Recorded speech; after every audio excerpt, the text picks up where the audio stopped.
fact or wither away? Those are two different claims here. What does he say? What does he say? What does he say, Jason? I don't know specifically what he would say, but just to take a guess. If democracy is the rule of the majority and society is moving more and more towards a consensus of values and the way things should be, you just kind of absolutely vote on every little thing.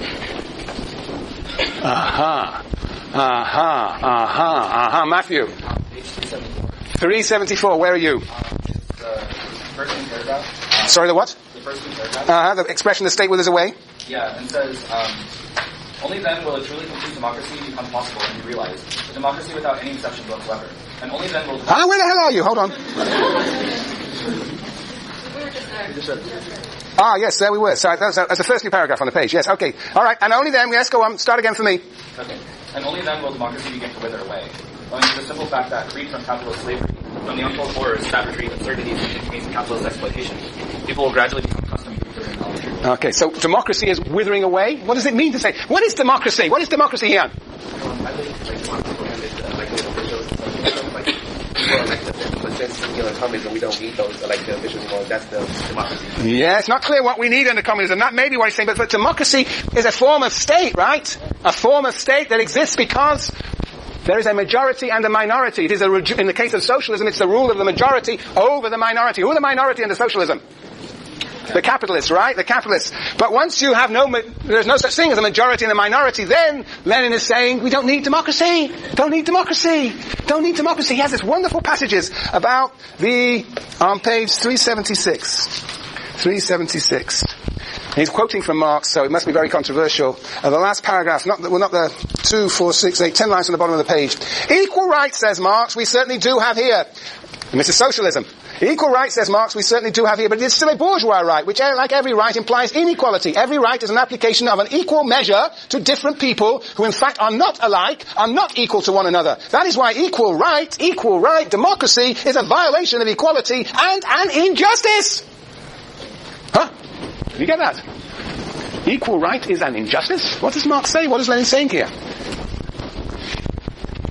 What does democracy do? Democracy constitutes, as we know democracy, constitutes every individual as equal to every other individual. Right? But in fact, the whole point of the Marxian scheme is that individuals are very different. They have different needs. They're multifaceted. Every individual is unique. So to impose on all individuals the idea that we're all equal is an imposition that will wither away under communism. Basically, democracy is in a sense a protection of individuals against oppressors. It sort of sets limits, possibly, on that oppression under socialism. But he's arguing, essentially, under communism, we're all going to flourish as unique individuals with unique combinations of talents and abilities and skills. And therefore, democracy will be a constraint on us. Because democracy implies the idea of everybody is constituted as equal. But to constitute everybody as equal is to impose something on these unequal people that we are. You get me, Felipe? So, he's saying that democracy will wither away. Where you can read it, 369, 368, 374, 378, 375, 376, and 382. It's all over the place. You see, I think he thinks that democracy is a form of state, and of course the state will wither away. There will be no need for a state because there is no majority and minority anymore. Ha! Wow, it's an amazing place, communism. Democracy will wither away under communism. Yeah. What do you think? What do you think about this communism? What have we said about it? Just one second. We said the elimination of exploitation, completely gone. No capitalists, no majority and minorities. We have no longer the separation of mental and manual labor. We have reward according to need. Well, people get what they need and they contribute according to their ability. And we have the idea the state withers away, and in a sense democracy also withers away. We have no need in a sense for this regulatory institution, I think Giuliani was saying. No need for that because we're all going to now follow the elementary rules of social intercourse. Okay. Jan, what's your thought?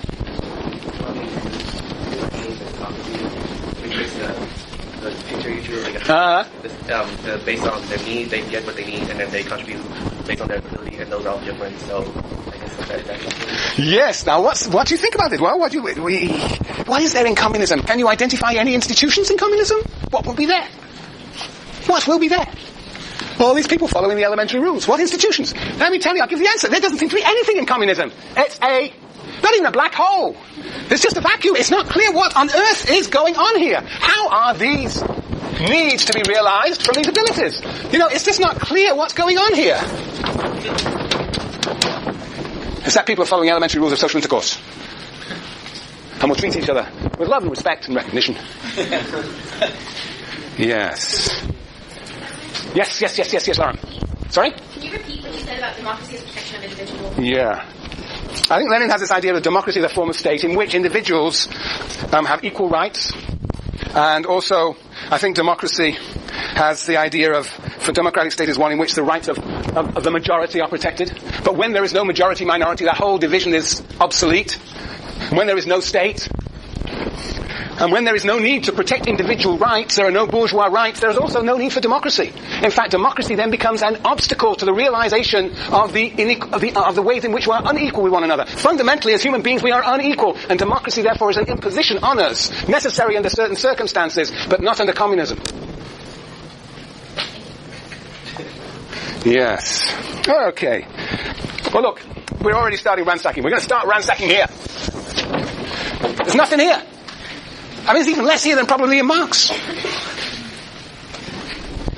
Look, from each according to the abilities, to each according to the needs. That assumes what? That assumes that something's happening there. What does it assume? It assumes what? Absolutely, Jenny, that things are being produced. Who's producing them? How, when, and why?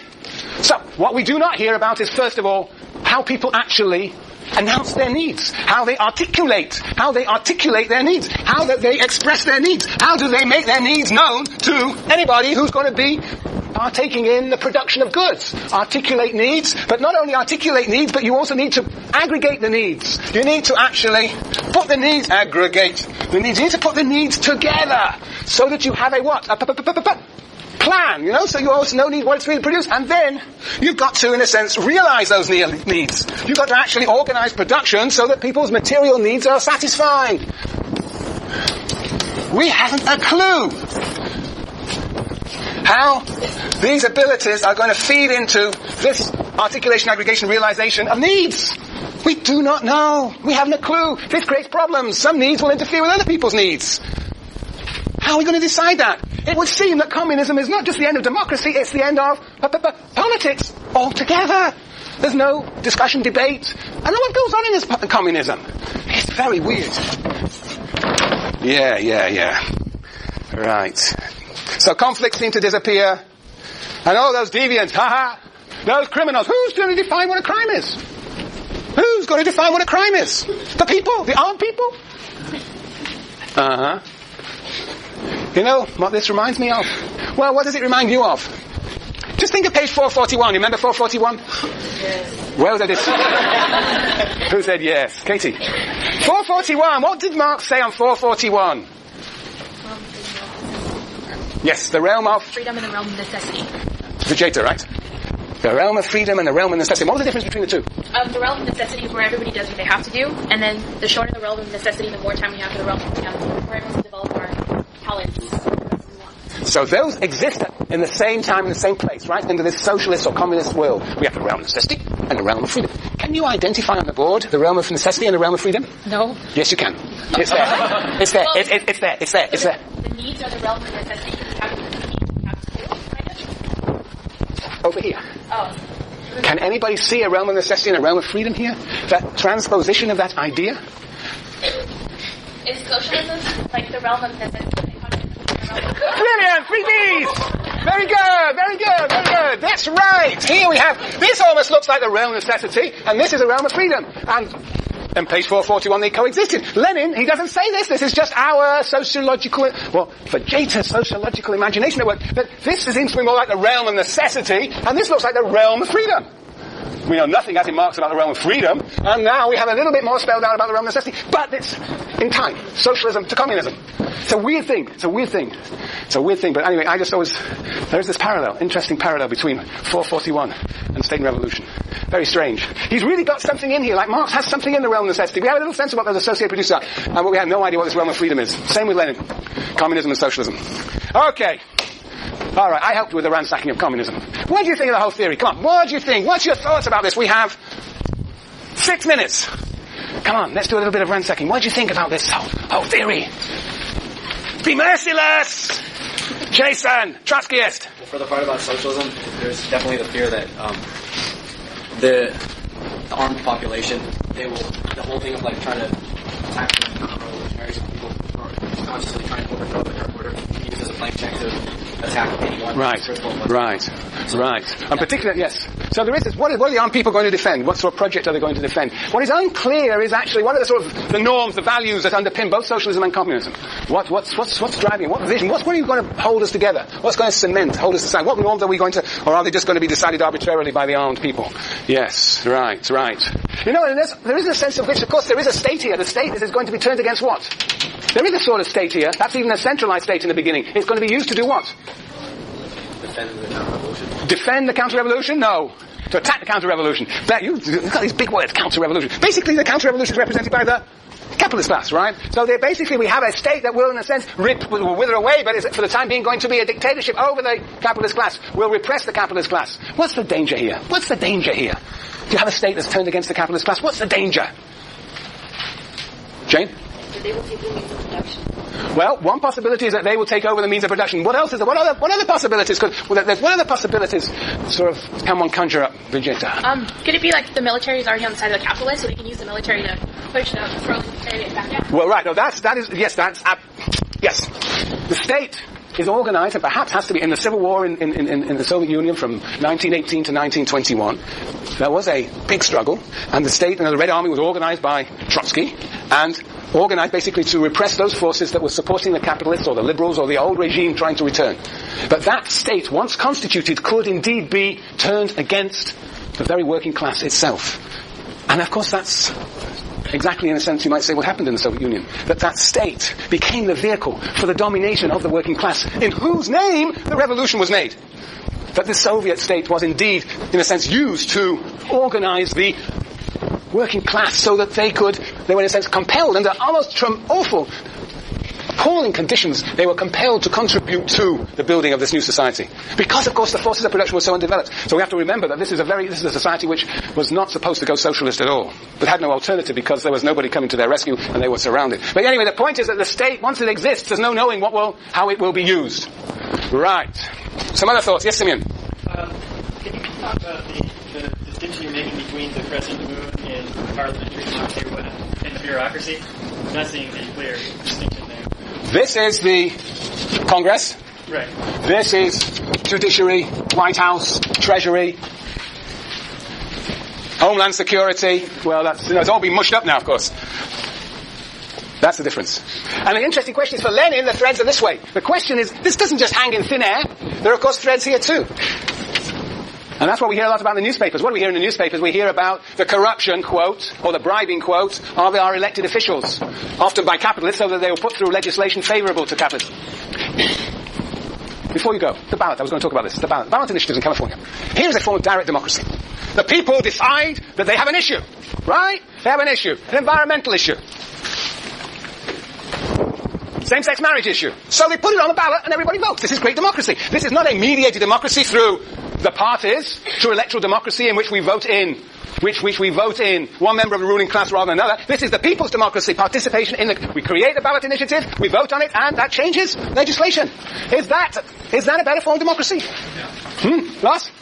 It is. Think about it. No, don't disappear. I've got you. This is election day. This is the most important question I could possibly ask of you. What is going on in this ballot initiatives? Does anybody know about what ballot initiative? Do you know there's a ballot initiative? Let's have a look at... Yes, hands up. I saw some hand there, Juliana. No questions. I'm asking questions now. Listen, does anybody know what, for example, Proposition 10 is all about? Energy. Do you know who's... Wow, that's... Very good. Here's all for you. Now this is serious. What's going on here? What's going on in these ballot initiatives, Juliana? No questions, only answers. Many of the people sponsoring these initiatives are billionaires. Right?